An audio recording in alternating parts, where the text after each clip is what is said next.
मुकेश अंबानी एक ऐसा नाम जो एम्बिशन और इनोवेशन का दूसरा नाम है। इनका सफर जितना इंस्पायरिंग है उतना ही रिमार्केबल भी। 1957 में जन्मे मुकेश अंबानी का बचपन सादगी और मजबूत पारिवारिक मूल्यों के साथ बीता।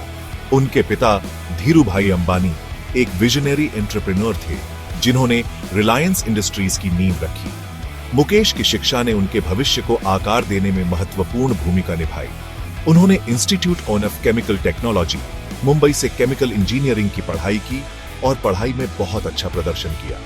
बाद में उन्होंने अपनी बिजनेस स्किल्स को और निखारने के लिए स्टैनफोर्ड यूनिवर्सिटी से MBA किया। स्टैनफोर्ड में ही मुकेश को बिजनेस और एंटरप्रेन्योरशिप की दुनिया में अपना कॉलिंग समझ आया। शुरुआती दिनों ने उन्हें कड़ी मेहनत, लगन और आगे की सोच का महत्व सिखाया। उन्हें क्या पता था कि यही वैल्यूज उनकी एक्स्ट्रॉर्डिनरी जर्नी के पिलर्स बनेंगे और रिलायंस को एक नेशनल कंपनी से एक ग्लोबल कंग्लोमरेट में बदल देंगे।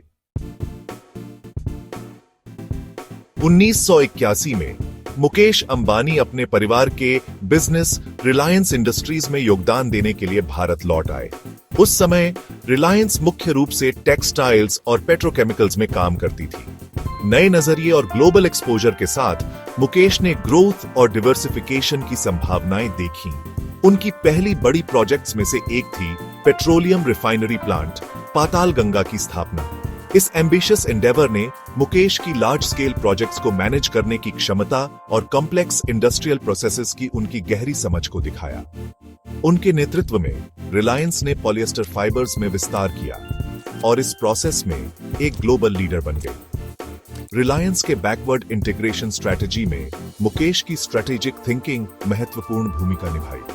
उन्होंने रिफाइनिंग से लेकर रिटेल तक हाइड्रोकार्बन वैल्यू चेन में कैपेसिटीज बनाने पर ध्यान केंद्रित किया। इस अप्रोच ने न केवल कॉस्ट इफेक्टिवनेस सुनिश्चित की, बल्कि रिलायंस को अपनी सप्लाई चेन पर बेहतर कंट्रोल भी दिया, जो उसके फ्यूचर ग्रोथ का एक क्रूशियल फैक्टर था। 2000 के दशक की शुरुआत में मुकेश अंबानी ने एक नई मंजिल पर निशाना साधा, इंडियन टेलीकॉम सेक्टर। उस समय भारत में इंटरनेट पेनिट्रेशन कम था और डेटा महंगा था। मुकेश ने एक डिजिटली कनेक्टेड इंडिया का सपना देखा, जहां हर किसी के पास अफोर्डेबल इंटरनेट हो। इस विजन ने 2016 में जियो को जन्म दिया। जियो का लॉन्च किसी रेवोल्यूशन से कम नहीं था। फ्री वॉइस कॉल्स और बेहद सस्ते डेटा प्लान्स के साथ जियो ने रातों रात इंडियन टेलीकॉम इंडस्ट्री को बदल दिया। लाखों भारतीय जिन्होंने पहले कभी इंटरनेट का अनुभव नहीं किया था, अचानक ऑनलाइन आ गए। जियो का इंपैक्ट टेलीकॉम सेक्टर से कहीं आगे तक फैला। इसने डिजिटल पेमेंट्स, ई-कॉमर्स और ऑनलाइन एंटरटेनमेंट के ग्रोथ को बढ़ावा दिया। जियो की सफलता ने मुकेश अंबानी की एक विजनरी लीडर के रूप में रेप्यूटेशन को मजबूत किया, जो इमर्जिंग अपॉर्चुनिटीज को पहचानने और उनका फायदा उठाने में सक्षम थे। सेक्शन 4, ग्लोबल पार्टनरशिप्स ग्रोथ के लिए नए रास्ते। मुकेश अंबानी ने हमेशा बदलते बिजनेस वर्ल्ड में ग्लोबल पार्टनरशिप्स के महत्व को पहचाना। उनके नेतृत्व में रिलायंस ने दुनिया की कुछ लीडिंग कंपनीज के साथ स्ट्रेटेजिक अलायंसेस बनाई हैं। ऐसी ही एक पार्टनरशिप 2020 में फेसबुक, अब मेटा, के साथ हुई। फेसबुक ने जियो प्लेटफॉर्म्स में काफी इन्वेस्टमेंट किया, क्योंकि उन्हें इंडिया की डिजिटल इकोनॉमी की क्षमता का अंदाजा था। इस पार्टनरशिप का उद्देश्य ई-कॉमर्स और डिजिटल सर्विसेज के लिए भारत में व्हाट्सएप की रीच का फायदा उठाना था। इसी तरह गूगल ने जियो के साथ मिलकर अफोर्डेबल स्मार्टफोन्स डेवलप किए, जिससे भारत में इंटरनेट अडॉप्शन को और बढ़ावा मिला। ये कोलैबोरेशंस मुकेश अंबानी की ग्लोबल प्लेयर्स को अट्रैक्ट करने की क्षमता को दर्शाते हैं और ग्लोबल स्टेज पर रिलायंस की पोजीशन को मजबूत करते हैं। सेक्शन 5, टेलीकॉम से आगे, रिटेल और मीडिया में नई शुरुआत। मुकेश अंबानी का रिलायंस के लिए विजन टेलीकॉम से आगे तक फैला हुआ था। उन्होंने इंडिया के रिटेल और मीडिया सेक्टर्स की इमेंस पोटेंशियल को पहचाना और एम्बिशियस एक्सपेंशन प्लान्स पर काम शुरू किया। 2006 में लॉन्च हुआ रिलायंस रिटेल इंडिया की सबसे बड़ी रिटेल चेन्स में से एक बन गया है। सुपरमार्केट्स, इलेक्ट्रॉनिक स्टोर्स और फैशन आउटलेट्स के विशाल नेटवर्क के साथ रिलायंस रिटेल पूरे भारत में लाखों कंज्यूमर्स को सेवाएं प्रदान करता है। मीडिया और एंटरटेनमेंट सेक्टर में नेटवर्क 18 के एक्विजिशन ने रिलायंस को एक मीडिया पावर हाउस बना दिया। इस स्ट्रेटेजिक मूव ने रिलायंस को टेलीविजन, डिजिटल कंटेंट और फिल्म प्रोडक्शन में एक महत्वपूर्ण जगह दी और उसके पोर्टफोलियो को और डाइवर्सिफाई किया।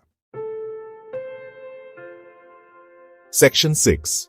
एक ग्रीन फ्यूचर रिलायंस का सस्टेनेबल विजन। एक ग्लोबल लीडर के रूप में मुकेश अंबानी सस्टेनेबिलिटी के महत्व को समझते हैं। हाल के वर्षों में उन्होंने रिलायंस को एक ग्रीनर फ्यूचर के लिए प्रतिबद्ध किया है और रिन्यूएबल एनर्जी में काफी इन्वेस्टमेंट किया है। रिलायंस ने 2035 तक नेट जीरो इमिशंस कंपनी बनने का प्लेज लिया है, एक एम्बिशियस गोल जो क्लाइमेट चेंज से लड़ने की उनकी कमिटमेंट को दर्शाता है। कंपनी सोलर और ग्रीन हाइड्रोजन प्लांट्स बनाने में अरबों डॉलर इन्वेस्ट कर रही है, जिसका उद्देश्य क्लीन एनर्जी में एक ग्लोबल लीडर बनना है। ग्रीन एनर्जी की ओर यह शिफ्ट न केवल एनवायरनमेंट के लिए अच्छा है, बल्कि यह एक स्मार्ट बिजनेस स्ट्रैटेजी भी है। जैसे जैसे दुनिया क्लीनर एनर्जी सोर्सेज की ओर बढ़ रही है, रिलायंस इस ग्रोइंग मार्केट में एक की प्लेयर बनने के लिए खुद को तैयार कर रही है। सेक्शन 7। एक एम्पायर की लेगेसी। मुकेश अंबानी के सफर से सीख। एक यंग केमिकल इंजीनियर से एक ग्लोबल एम्पायर के हेल्म तक मुकेश अंबानी का सफर उनके विजन, डिटर्मिनेशन और इंडिया की पोटेंशियल में अटूट विश्वास का प्रमाण है। उन्होंने बड़े सपने देखने की हिम्मत की और उन सपनों को हकीकत में बदलने का साहस दिखाया। उनकी कहानी हमें इनोवेशन, एडेप्टेबिलिटी और बदलाव को अपनाने का महत्व सिखाती है। जियो के साथ टेलीकॉम में रेवोल्यूशन लाने से लेकर सस्टेनेबल एनर्जी को चैंपियन करने तक मुकेश अंबानी ने हमेशा संभव की सीमाओं को आगे बढ़ाया है। सबसे महत्वपूर्ण बात यह है कि मुकेश अंबानी का सफर परसिवियरेंस और रेजिलियंस की पावर को दर्शाता है।